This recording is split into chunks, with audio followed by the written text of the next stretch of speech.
FBI, open up! Welcome back. Back with another banger. It's the React Files, where we react to the creepiest, craziest, scariest TikToks. You shouldn't watch alone. Hope you're having a good weekend. And if you haven't already, please take a second just to hit that like, subscribe, ring that notification bell, just to make sure the algorithm knows what's up. Because what we gonna do, y'all? Trey, run these numbers up. Let's get straight to it. Because you know how I figured it out? What's 1 times 1? 1 times 1 is 1. To multiply means to do what? To make more, right? Yes. Increase in number, Yes. multiply. Yes. How can 1 times 1 equaling 1 be part of the multiplication table? It fails to satisfy the term multiply. It doesn't multiply. Does it? What's an action times an action? You got some weed. No, I'm asking you. What Honestly, what are I'm we asking doing? reason. What are we doing here? Reason. I want you to reason. I don't know. What's an action times an action? A reaction. Right? Have you Okay. ever seen an action times an action without a reaction? Have you? No. Because equanimity is the currency of the universe. There's always an action times an action, an action having a reaction. So how can 1 times 1 equal 1? How can A times B just be A and not B? What happened to conservation? Terrence, these are late night conversations. These are bro. these Yeah, are. they are. This is the beginning of our understanding. It should fit. What kind of calculator you got? What kind of phone you got? It's an iPhone. Okay, go to your calculator. Whatever the new. No, go to your Okay. calculator. Go to your calculator. All right. Go to Go to your calculator. Yeah, I you got do too. You got iPhone? What are we doing? I want both of y'all to do 2 separate things. I want you to do the same thing to start with. Turn it to the side. Okay. All right, now I want you to both hit the number 2. Did the whole calculator show up? Hit number what? Hit the number 2. Number Two. 2. Go to the square root. It is the second column from the left, 3rd row. It'll have that squiggly Yeah. thing. All right. You get 1.4. 1.414213562373095. Holy now crap. I want you two to do 2 separate things now. 2 separate things. I want you to multiply it by 2, hit times 2, equal, don't you do it. Okay. And I want you to hit x to the 3rd. X to the 3rd, it's going to be... the Times 3rd 3. No, x to the 3rd. Oh, X. Oh, okay. I see it. X to the 3rd. Yeah, I got you. All right. 1.1. No. You didn't hit x to the 3rd. Yes, I did. If you hit x to the 3rd... Oh, I'm sorry. You're right. So I go did back that. again. Okay, You so keep now yours where you are. Yeah, I'm 2, good. 2 square root, square root. and hit x to the 3rd. All right. 2.82. 2.828, 4271, 2174, 6190. The same value you got Yeah. by multiplying it by 2. Yeah. And he just cubed it. Divide it by 2 again. Both of y'all. Divide Divide it by 2. No, divide by 2. Hit equal. Now, cube it again. Hit x to the 3rd. Yeah. You see that loop? Yeah. That's saying x cubed is equal to 2x, which is equal to x plus x. That's an unnatural equation. That's a mathematical fallacy. And that's the beginning of your math. That's how I invented tangential flight, because your math, someone programmed that lie in there and lied to you and everyone, and all your fundamentals are off. Have you tried this equation? That makes sense? I need to try it. Look like he proved him wrong. I didn't know he was this scientific. You And are a here's what's commodity, very Jordan interesting. Maxwell. Your body, your physical body, is a security on the New York Stock Exchange. Let me show you something. When you take out your Social Security card, and on the back of your Social Security card, and I have one here, I think, here it is. On your back of your Social Security card, if you go to work for a corporation, say like General Motors or Ford Motor Company or some Sears, some big corporation, you normally have a name tag that says that you are lawfully employed by this corporation. And so the Social Security number is your number in the corporation called United States Corporation. This is your tag number. All right. However, on the back of the Social Security card is a set of numbers. On the very back of your Social Security card, on the bottom, these numbers are in red. They don't have to be in red, but often they are. These numbers represent your physical flesh and blood body. That's what's in red. It represents your body on the New York Stock Exchange, because your body, your physical body, is being bought and sold on the stock exchange. So that's why if you take money, you take the dollar bill, you will see a series of numbers, the serial numbers. And if you take the back of your Social Security card and put it above those numbers, you will see they're matching. So the idea being is that the back of the Social Security card is your body on the New York Stock Exchange, which is backing up the currency in America. And so that's why, there's a whole story about how you are a commodity on the stock exchange. Incidentally, you are worth, from what I've gathered from hearing the people who know, they're saying that your body is worth something like $6 million on the New York Stock Exchange. And that's interesting, because if that be true, which I think it is, that means that you're worth $6 million right now yourself. There's so much that you need to understand about how the corporation works. So how do you get freedom? Well, for one thing, first of all, you have to understand that you are not free. If you're a U.S. citizen, you are an employee of a foreign corporation, and they own your body. I find that very interesting. Telling me my body's worth $6 million on the market? That's crazy. Yeah, definitely gotta look more into that. When I started watching this film, something about it creeped me out, but it wasn't until the very end when I actually saw how eerie it actually was. This film is called The Ugly Duckling, and it's about a family of swans who shun their ugly brother only for him to come back and get his revenge. After a mother swan gives birth, she notices that one of her children was different from the others. From the moment this duckling was born, he'd been ridiculed and abused by his family. Even his own mother would peck at him and push him from the nest, claiming that there was no way an ugly duckling like him could be one of her children. His siblings called him ugly and made fun of his features, especially his feathers and his beak. The ridicule continued until one day the duckling vanished, and when the siblings told their mother, she wasn't upset. If anything, she was happy that he was gone. Years later, after the siblings grew into beautiful swans, it was time for them to venture out into the world alone. And as they did so, they reminisced about their late brother. The sister Sylvie felt bad for how they treated him, but the brother Simon felt differently, and claimed that there was no point in feeling bad now. Simon had been too busy talking shit that he didn't notice that all the siblings, including him, were being picked off one by one. After many moons, the mother swan became worried. None of her children had come by to visit, and so she ventured off down the same lake her children swam down when they went off to start their own lives. As she neared the end of the lake, she came across a barn. Knowing that Simon had planned on moving there, she hopped out and headed towards it. What she found was chilling. There in the barn was the ugly duckling. Her ugly duckling, and he was covered in his siblings' feathers while their dead, naked bodies were scattered across the barn floors. He'd been ridiculed all his life, but now, covered in his siblings' feathers, he was beautiful. Finally, he turned to his mother. Nobody came looking for him after all those years, and now that all her kids are dead, nobody would come looking for her either, and so he attacked, ending the pure, beautiful bloodline for good. This film is about dysfunctional families. It's about the harmful impacts of bullying. It also reminded me of how much a person's childhood affects the rest of their life and determines the type of person they grow into. It made me think about all those true crime stories and how a lot of people who grow up to do horrendous things are often a result of the horrible environments they grew up in as children. The ugly duckling held on to the pain created by the abuse he suffered in his childhood. And because he'd been all alone, because he never experienced love, he was never able to heal. And so he grew up wanting to inflict pain so that the people who hurt him would feel how he felt. I never heard that version of the ugly duckling.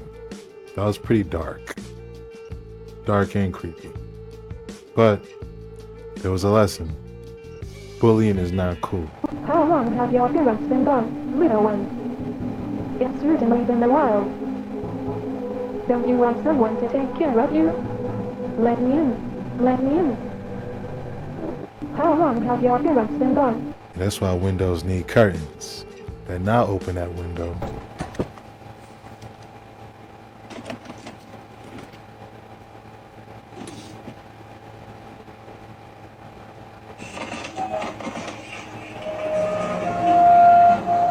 What are you doing? Dad could have thrown out all of our stuff. He just could have. There's gotta be something we forgot here. Something real. We can remember about it. We have our memories. They're real. No one can take that from us. So, can you imagine if Dad saw this mess? Bless you.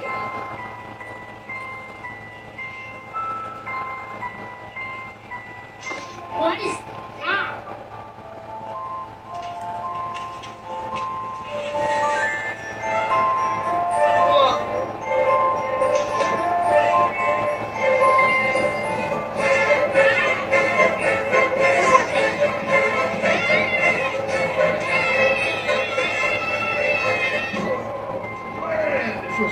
That thing. Cracked open there. You took him on up, Tina. Wait, you're not Tina. Wait. Where you going? I just got here. What happened to saying hello? I believe we got off on the wrong foot. Don't come in. Look. Okay, this is what we're gonna do. We're gonna start all over, right? I'm gonna introduce myself. I am Shazam! Genie of the Lake. And you are? You're not a genie. Genies aren't real. Every time I come up to that, I say, You better get out of here. Right? you gonna shoot me to death? Now go screaming and I'll even my way. If you do, I'll take my wish. He is a genie. You're a little Tina. That was my mom's name. How am I gonna be snap chest kids now? I thought we had something wrong with you. Now, I know 2,000 years, 40 years, but look, Clint Eastwood did it. It can happen. Age ain't nothing but a number. You know what I'm saying? Wait. Of course I remember that movie growing up. It's crazy how many Easter eggs was in it. Like the paper saying Mandela was dead, the Kit Kat Dash. Kind of spooky looking back because they saying that he wasn't in that movie. There you see with your own eyes. Sinbad as Shazam. Look at that. That's crazy. Well, if they ever say otherwise, you have it here. So we got another one of those movies. And by another one of those movies, I hope you know what I mean. One of those movies where they foreshadow the strange things about the future and it just makes you think, are they trying to tell us something? Check out this scene right here.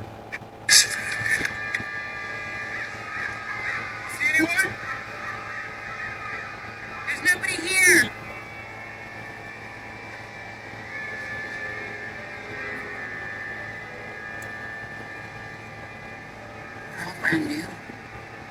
What? Well, hey, someone's coming. Get out!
Just from that scene right there, I want to see this movie. Only because it's another one of those movies. And I know, and we should all know, that they put the truth in movies like this, foreshadowing the strangest things about the future. I also heard people saying that Barack Obama was part of the script writing in this movie as well, which is kind of weird when you think about it. A president being a part of a movie that's foreshadowing the future kind of just sounds like hidden agenda. But they do things like this all the time. It's just a matter of paying attention. Yeah, that TikTok came right on time. I watched that movie last night, and I already knew there was going to be a TikTok on it. Let me tell you, that movie was good. It surpassed my expectations. A lot of people didn't like the ending, but when you think about it, that movie wasn't designed for one. Let me know if you've seen that movie down in the comments down below, if you liked it or not. Let me know. I'm finna put y'all on. This what rich people don't want y'all to know. Do the rich people cringe and say, don't tell them that? Yes. Don't tell people what you know. Keep them cool. My father was the head of education, PhD, all that stuff. I go home and ask him, said, why don't we learn about money in school? And he looked at me and said, because the government doesn't let us teach that subject. The government tells us what we can teach and what we can't teach.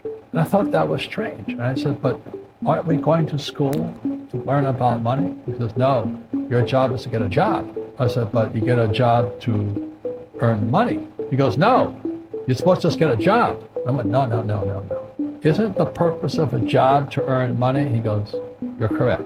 I said, so why don't I just learn about money? I can skip the job part, you know. And he got flustered and he said, if you want to learn about money, why don't you ask your best friend's father about money? And I said, why? That's Mike. So why ask him?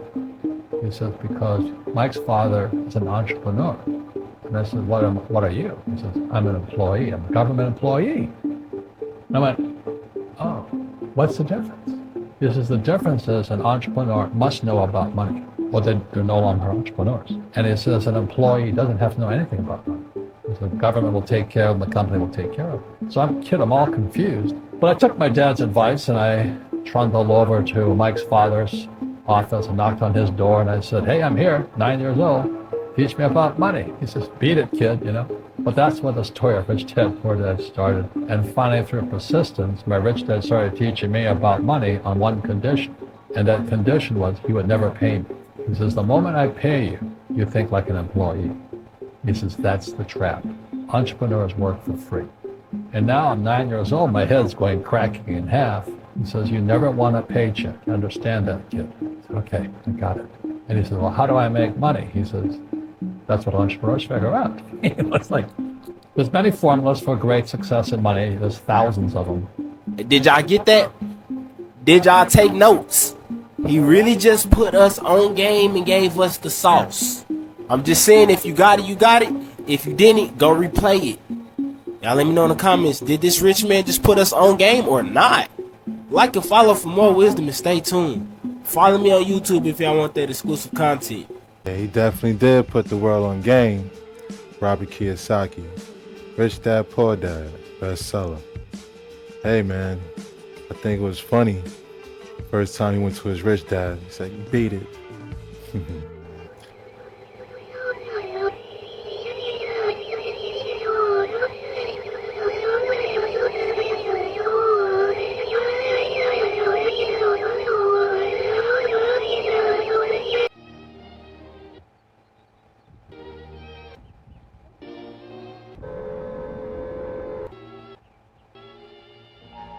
Wake the fuck up. Elon Musk's rocket, right?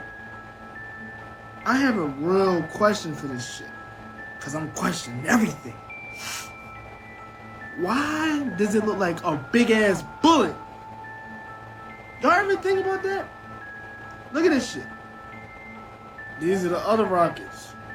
Don't that shit just like a big ass bullet, right? Now peep this. Have y'all ever asked yourselves why they don't use space shuttles anymore? Like the space shuttles that's supposed to like take astronauts to space? Because this shit don't look like it's designed to take a human to space or a group of people to space. You feel me? Alright, listen, right? The last time they had a space shuttle run was back in 2003 and it ended in 2004 due to the expense of it to make it safe. When is the last time we even heard of anyone going to space, though? We know rockets been shot up there, but when is the last time a person been to space? Like real shit. Wake up! I'm pretty sure these new ones are probably AI operated, so they don't make no mistakes. What y'all think? I think it's just a coincidence they look like the way they look? Let me know in the comments down below.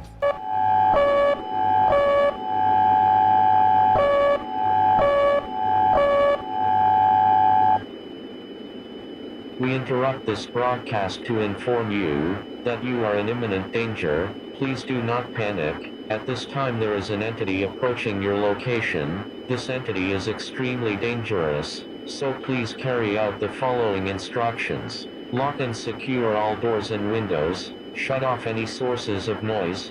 Find a safe enclosed space such as a basement, closet, or attic. If the entity happens to spot you, avoid eye contact. We repeat, if the entity happens to spot you, avoid eye contact. Do not attempt to leave your house. Do not attempt to call for help. Do not attempt to confront the entity. Once the smell of sulfur fades, you are safe. Take action now. Of course it was Cap, but still, that would be a creepy message to get. And that's a wrap.